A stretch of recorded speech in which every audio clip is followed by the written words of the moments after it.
Mantap geng, tengok. Baru pasang geng, dah dapat 2 ekor tadi geng yang kena. So ni ambil ekor geng. Ini. So yang kena tadi dekat tengah sana geng. Ada lagi geng.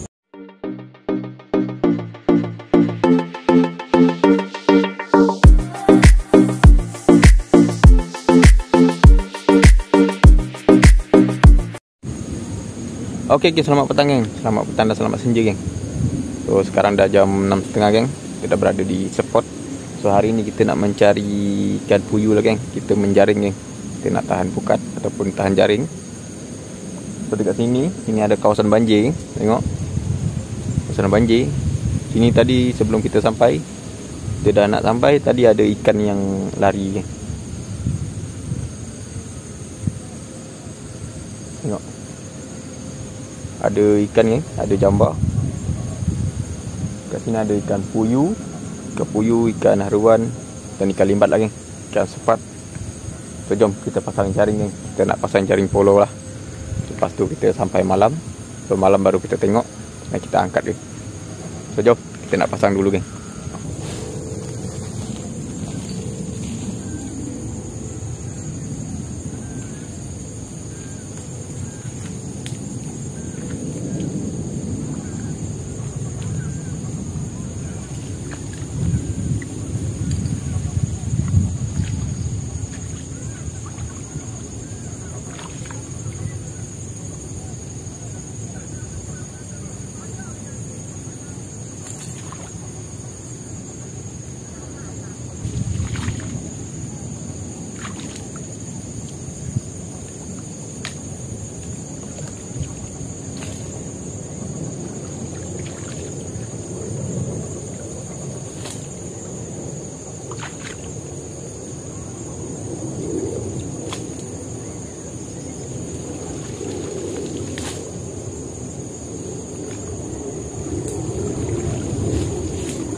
Mantap geng, tengok. Baru pasang geng, dah dapat 2 ekor tadi geng yang kena. So ni ambil ekor geng. Ini. So yang kena tadi dekat tengah sana geng. Ada lagi geng tengah sana. Mantap geng, ikan puyuh.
Nah geng, tak ada rezeki geng, tengok 6 ekor je geng yang kita dapat. Kita tunggu sampai malam geng. 6 ekor. Tak ada rezeki geng. Mungkin air dah surut ni geng. Terima kasih kerana menonton video saya. Jangan lupa like, comment, share dan subscribe.